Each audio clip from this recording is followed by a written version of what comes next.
wiilasha South India boqolkiiba 80 inay gabdhaha India ay qabaan waa la isdhaxgalay yiri awil walaala la ah markii la isdhaxgalan xiriirada la noqonaha uu yiri waxaan ka codsanayaa khilaafkaas in ay dhameeyaan meel uu targetsanayo asaga meesha uu taageersanayo waxa waaye ama uu targetka ka dhiganayo ninka lagu magacaabo Jestole Amita iyo waliba Dramandar iyo wiilkiisa dhinaca wuxuu yiri dagaalka waxa ugu xun kan walaalaha ka dhaxdhaco kan sokeeyaha Pakistan dhinaca inaga haysataa uu yiri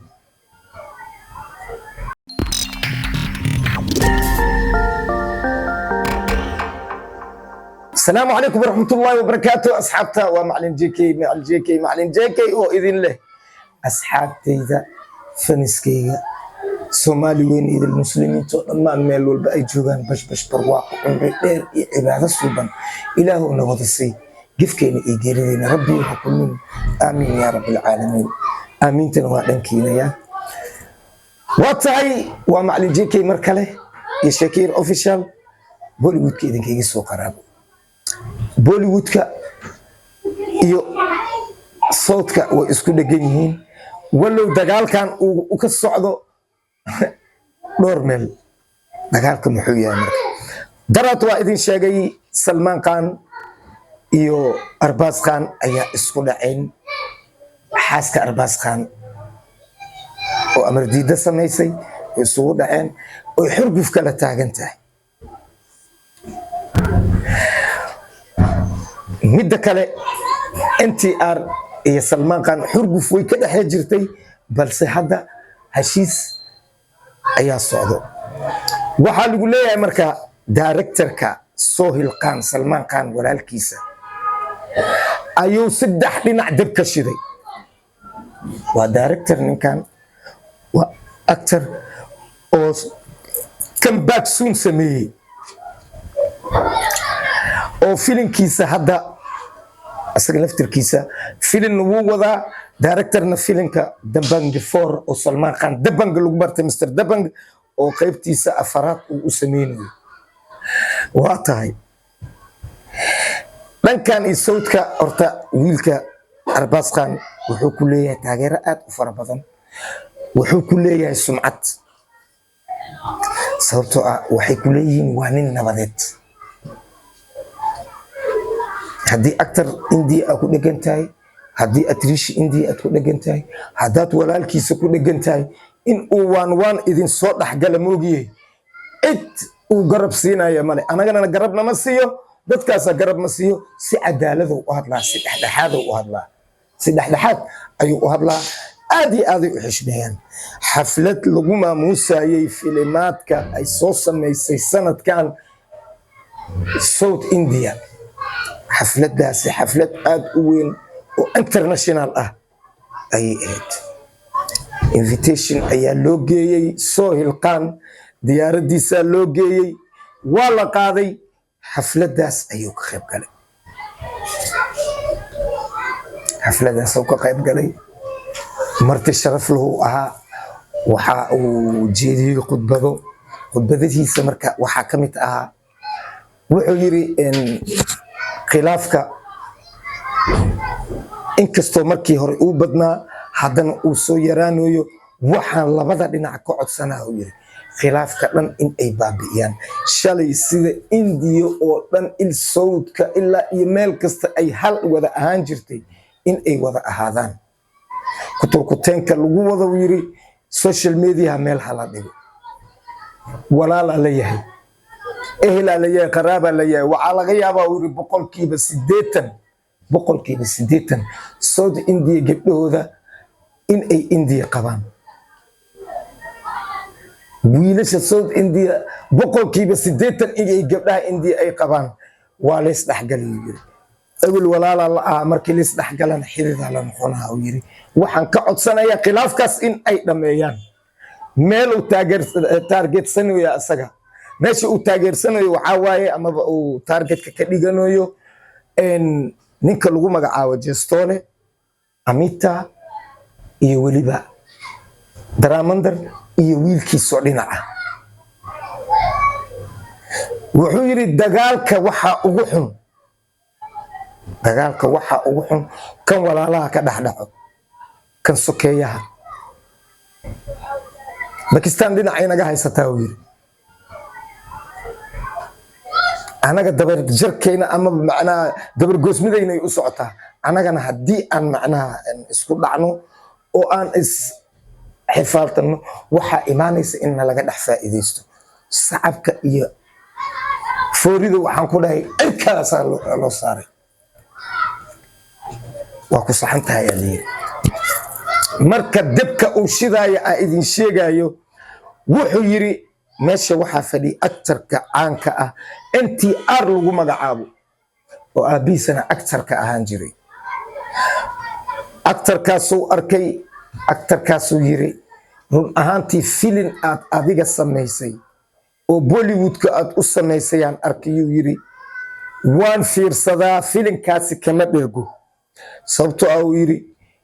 waxa aad u hadlaysay amaba aad doorka qaadatay xaq u dirir inaad ahayd oo India aysan ku kala baxsaneen filinkaasuu yiri muddo 8 sano ah uma maleeyo inaan fiirsado mudane filinkaasi saad u samaysay ayaa waxaan ka codsanaa uu yiri filinkeyga cusub hadda aan wado in aad garab igu siiso taageeraan ku ahay NTR waa nin weyn Rani Mukerji ayaa meesha waxa ka ahayd wariye caan ah oo aydana meesha martiqaad loogu sameeyay waxay tiri waxa cajiib ah fiiriya gubaabada meesha ay ka jirto waxa cajiib ah ay tiri Sohail Khan oo director actor misna producer ah in uu actor kan sidaan u amaano oo waliba markii asaga India uu ku laabto su'aalo fara badan ay sugayaan laakiin waxa xaqiiq ah Sohail Khan in uu ka baxsan doono tiri su'aalahaas dawladda India ay weydiinayso ama shacabka NTR tiri actor banaanka yaalo ahaa oo la ictiraafsan yahay meel walbo laakiin maanta Sohail Khan haduu yiri waa iga codsi filinkeyga in aad ka soo qayb gashidaan raba aad qayb ka noqoto hatta ma special appearance ama cameo inaad samaysid filinkaas inaad ila wadid ayaan rabaa markaas ayaan ogaanayaa taageernimadeyda inaysan khasaarin wala sabtumay Rani Mukerji marka waxay tiri maadaama aad saalo saaran tahay amaba stage aad saaran tahay ninkan oo bulshada ku dhex jiro su'aashaas waxa haboon in aad weydiiso markii aan kala dhamaano xafladda ay dhamaato intii aad farto taagay maanta dhan waa idin dhageysanayo yiri balse hadda dadka hortooda bulshada waliba dadkeyga anigoo ku dhex jiro ayaa waxaan sheegayaa anigoo yiri in aan Sohail Khan filinkiisa la sameyn doono budget la'aan in aan garab ku siiyo filinkiisa si aan u sameeyo balse waxaan codsanaa uu yiri inta xumaanta ii qabto ay ugu badan tahay dhanka Salman Khan iyo Allah Arbaz Khan iyo dad badan in ay iska cafiso khudbadiisa lagu ma qasaareen shicibkii oo dhan ayaa wada kacay Salman Khan uu yiri Sohail Khan aniga waa walaalkeyga walow aan af u noqon karin laakiin waxaan rajaynayaa uu yiri sidaad adiga cafiska ugu dalbatay si ka fiican inuu ku soo cafiyo oo misna codsigan aniga afkeyga aan ka sheegay asagana uu ku soo gudbiyay oo codsigaas dartiisa sidaan aniga maanta aan dadka un kala saarin ana u dhihin sideen u tagayaa South India sideen ugu qayb galayaa xafladooda oo si toos ah u soo baxay u imaaday adigana sidaas in aad u soo baxdo wariye maxaa ka taqaanaa marka wariye maxaa ka taqaanaa siiba kuwa India filinkii iyo xafladii markii ay dhamaatay wariyaha markuu xafladda dhammaado waxaa lagu ogyahay inuu kaambidiisa gees dhigto uu ka hadlo xafladda siday u dhacday inta dhanba. wariyaha waa soo istaagay wuxuu yidhi soo ilqaan horta warkiisa ma xuma, waa war guubaaba ah, waa war dad walaaladiisu keenaya, laakiin ma laga yaabaa in ay shirqool tahay meesha uu dibka ka shidaya fiiri, in ay shirqool tahay in uu soo ilqaan rabo in uu shirqoolo NTR. gabar dhanka NTR ka socota misna isku xisbi yihiin ayaa soo istaagtay, asaga ma filaynin. waxaa la yidhi hadalkaaga ma dhammaysatay, dadka isku ifiya aad ka mid tahay, bal caqligiisa hindiga qaarkooda inay meel ka dhiman yihiin, wixii wuxuu u maleeyaa asaga faa'iida inuu sameynayo. kaamirada way socotaa, gabadhii waa hadlaysaa, asagana waa hadlooyaa, misna wuu soo saaray doqonnimadiisa. waxay tiri dadka isku ifiya waa adiga noocaaga. maanta meeshan farxad ayaa la isugu yimid, laba qofoodoo walaala ah ayaa iska codsatay inay wax isku samayso. sideed ku keentay in aad tiraahdo soo lagama yaabo shirqool inay tahay? waagaa ku baryey wuxuu yidhi marka shirqool dille maa u malaysaa? shirqool filinkaas in lagu baadilayo in ay tahay soo lagama yaabo. waxay tiri horta sida filimaadka loo sameeyo iyo xeerka la maro intaba horta soo baro. qofka markii la dhaho kaale filin ila sameeyo, sheekadiisa la siiyaa, waraaqooyinka uu ka akhristaa. wuxuusan waraaqooyinkaas ku qorin oo ku qornen maba sameeyaba. sidee loogu shirqoolaa marka? wariyaha wuxuu sheego waaye, wuxuu yidhi aniga shirqoolka intaasaan ka waday, xumaan yaan laga dhigin, macnaha in walaalaa leeyahay. gabadha marka waxay tiri